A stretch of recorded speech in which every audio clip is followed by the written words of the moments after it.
Nodkarai has introduced a brand new sub DPS 4-star character, so take a wild guess what we're not going to be doing. That's right, building her as a sub DPS, because surprise surprise, we're building yet another 4-star that's not supposed to be a DPS. I'm going to be turning her into a DPS. Now obviously, I don't have a very leveled up Aino. In fact, I haven't even finished the main story yet. I have basically just got to the point where I get Aino. So she is not very leveled up at the moment. I have done a little bit of farming for her boss drops, but I'm going to need a lot more. Also going to need a lot more of this, so we're going to have to do this over a couple days. So I guess we'll start with the levels, because that's going to be the quickest thing. We can't even go to level 60, oh god. I don't want to go farm these, I don't even know what they're from. They're from Land Cruisers. Aha. Are those made by Toyota? Anyway, we have enough of them now, so let's go to level 60. Can we go level 70? We have enough of the everything else. We just don't have enough Land Cruisers. So it looks like I'll be going and farming them. Well, we've got enough of the drops to get Aino up to level 70. That will unlock the passive talent we need. And then level 70 won't be happening because we need a lot more of these. And we need more of these, and these. So basically more of everything. So I'm going to go finish farming the Land Cruisers, and then I'll use my resin on boss drops because I don't need it for anything else except talents, and talents I don't have enough of. Do I have any blues? Not really. Okay. So I might need to spend it on talents as well. Are they open at the moment? Dang it, they are. I should probably go farm talents actually because that talents won't be open again in time for this video to come out. So we'll do the boss drop tomorrow, I guess, or I'll use fragile resin, which I don't have a whole, like, I got 22. That's fine. Well, that appears to be all the Land Cruisers. We'll go do 5 runs of the talent domain. I'll just try to farm enough to get probably everything, to be fair, up to level 6 or 7. So to get them all up to level 6, we would need 21 per level, which is 63, and we have 62.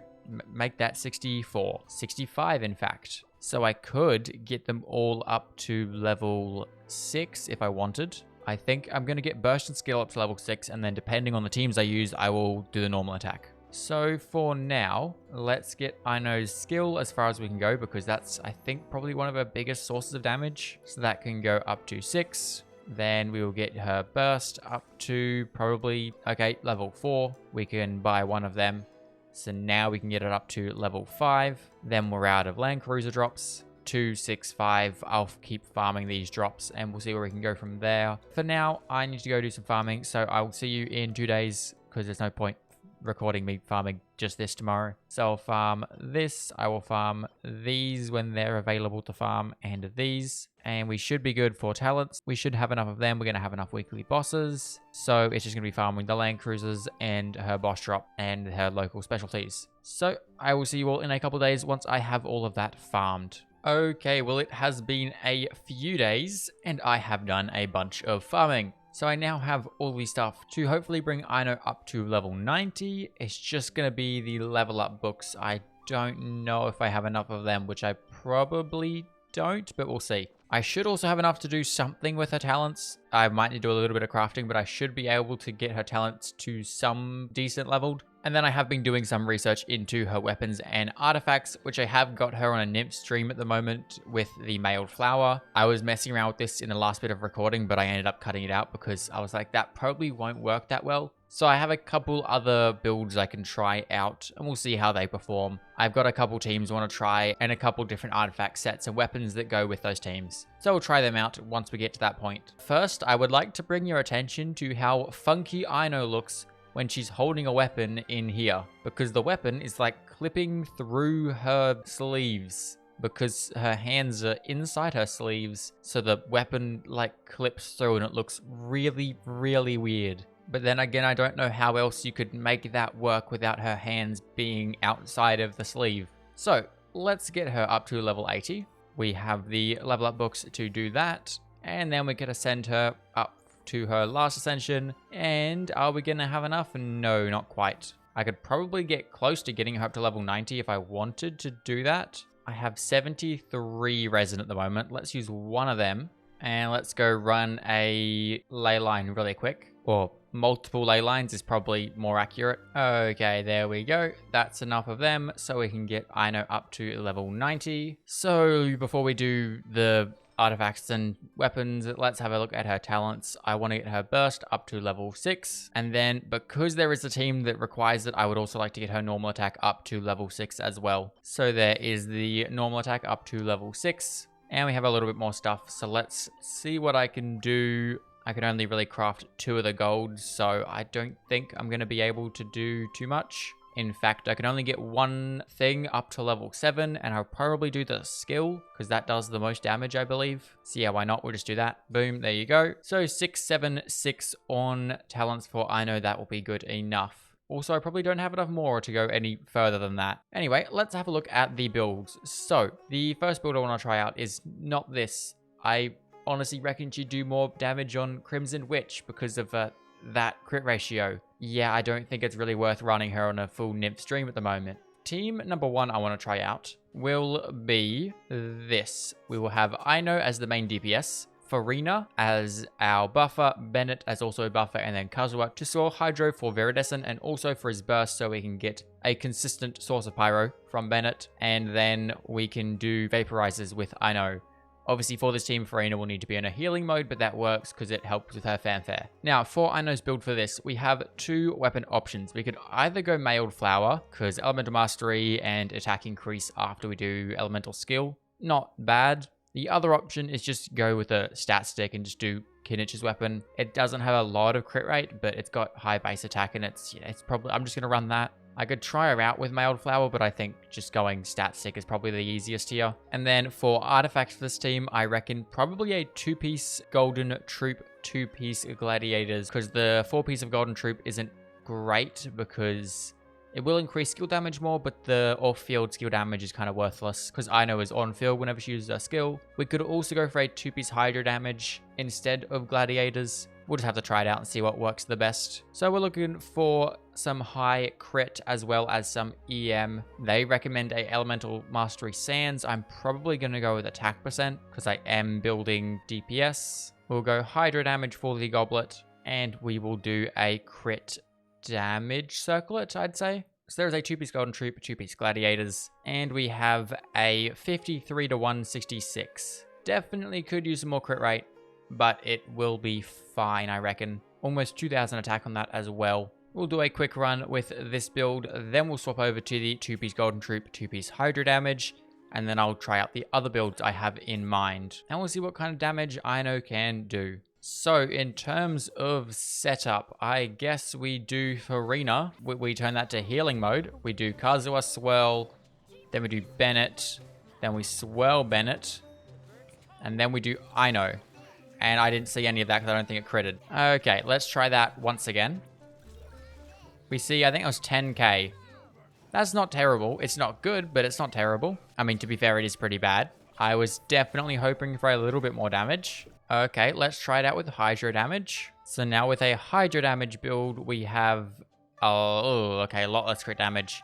78 to 108. I do have her in a crit rate circlet because I don't have any crit damage ones. That isn't helping anything. Okay, there we go. There's a crit damage one now. Let's see what that changes. 55 to 158. Pretty similar crit ratio with about the same attack. What does Hydro damage do?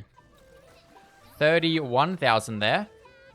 Not bad. That is definitely more damage, but it's definitely still nothing crazy. Okay, well, let's go try out the other teams that I wanted to try. Okay, so let's try my other build, which was something a little bit weird, but I think it might work. Now, this won't be using much Hydro at all, but we're going to be using basically the same team. Just we're going to swap Kazuha out for Xianyun and do a, like, Pyro-infused plunge DPS kind of thing, which would mean we probably do not want a Hydro damage elemental skill build on her. We probably would actually want to use a plunging attack set, I'd say. So I'm going to swap her over to Varessa's pieces, obviously keeping the probably not Hydro damage, it'll be Pyro damage Goblet. So there we go, we have a 64 to 203 and the same almost 2000 attack. So let's see what this kind of scuffed Pyro plunge Aino does. I was going to do Hydro plunge, but I don't have a built Candace, so I can't really do that. And I guess we can also use Farina here because Farina will be doing Vaporize. Except I'm not going to because that'll probably kill everything. We're going to use Aino's Burst for the Vaporize. And then we'll do Plunge Attack, except he's... Get here. Was that 100,000? That was 100,000. Okay, Jesus, that's something. I really want to see that again because I didn't see it very clearly. Obviously, her skill damage is doing nothing now. But let's try this again. We'll do Farina's stuff first. We'll put Farina up. There you go. Then we'll do Aino's Burst. Go Xian Yun. And then Bennett. And then we can do Aino. Except we can't because there's no Pyro. Not Pyro. Hydro. Why is there no Hydro being applied? We're still doing 40,000 on the plunging attacks without Vaporize. But I think it's because Masanori was standing in the grass and was being burnt. Just can never get a bloody good test, can I? We'll run it again. Boom. All my stuff ran out. For God's sakes, this isn't working. There we go. 80,000. 50,000. 51,000. I think there was 100,000 I saw before. I'm probably just screwing up rotations. But I mean, damn, 100,000 from a Pyro Plunge DPS Aino is kind of crazy. And she can sort of do it because her burst does off-field Hydro, so it can sort of self-sustain herself. So, I mean, I guess that kind of works. We got another 4-star that's not a DPS that hit 100,000, so I will take it. But there is one last team I would like to try, which isn't really going to do too much in terms of Aino's personal damage, but it'll be a more team-focused damage, and that is going to be a electrocharged Aino, because again, her burst is off-field Hydro. So I'd say we go Aino, mix it with a Fischl. We could probably throw in a Roron, and then Xingqiu. I don't really want to use Farina because Farina's just going to be too overpowered, and it's going to do too much damage. This could work because Roron will do electrocharge stuff as long as he is built, which he is very much not. And Aino can go on, not that. I will put Aino on Gilded Dreams because I think you want EM for a electrocharged. I must say, don't have a lot of choices, so I can't go full EM. And for her weapon, I'm going to be using the new one because this increases electrocharge and lunar charged damage and also increases EM once again. So this will put her up to 733 EM with a 29 to 120 crit ratio, but I don't think that really matters. Hopefully. Realistically, if this does good damage, this will most likely be the team I'll end up using for her. I might swap Xingqiu out for Farina though, if I end up using that team. But I mean, just for nuke damage, the plunge attack seemed to do the best. The Hydro Vaporized one didn't really work. So let's see what this one can do. Now I have no clue what I'm doing rotation-wise, but I guess we just kind of throw everything out. Do Auroron last. Boom, do that, and then Auroron stuff. Because he is on field doing damage. That's a lot of damage I'm seeing. Not a lot of big numbers, but a lot of damage. And that, I mean, kind of worked. No one's really doing a particularly large amount of damage. Auroran does about a 13,000 off his skill. But I mean, it did kind of work. I want to try it one more time. So we're going to go Fischl, throw up Xingqiu, then do Aino stuff, and Auroran. Yeah, I mean, it does do pretty well, I'd say. Again, not a lot of big damage. If I had Farina in here, it'd probably shred. But hey, that wasn't terrible. So I mean, first team, not great. I will admit that team was not very good. The Electrocharge team kind of shredded, but didn't do a lot of damage. I reckon we throw in Farina and it absolutely shreds. Although Aino's not doing a whole lot in this team. She's basically just here for this weapon. And also for a burst, which does some off-field Hydro. But yeah, I mean, it kind of worked. It kind of shredded. And then, weirdly enough, although I kind of expected it, the Pyro-infused Plunge Attack build worked actually quite well. Because Aino actually did a lot of damage on the Plunge Attack. And because she can use, again, her burst as off-field, she can have a consistent amount of Hydro applied. So as long as you do the right rotation, which I don't think I was when I was trying it out, but as long as you do the right rotation, you can get a burst out that can apply Hydro, and then you can plunge attack and get a vaporize pretty consistently. It hit like 100-something thousand. I will need to double check, but I think it was 100, maybe 20,000, which is actually pretty good. I will say that's not bad. We will take it. So yeah, with that being said, this is where I am going to leave it off. I hope you guys did enjoy. If you like this video, go check out the last time we did a kind of scuffed build like this with my DPS Aoife, who also got like 100-something thousand using a kind of scuffed team. And with that being said, I will see you all in the next one. Goodbye.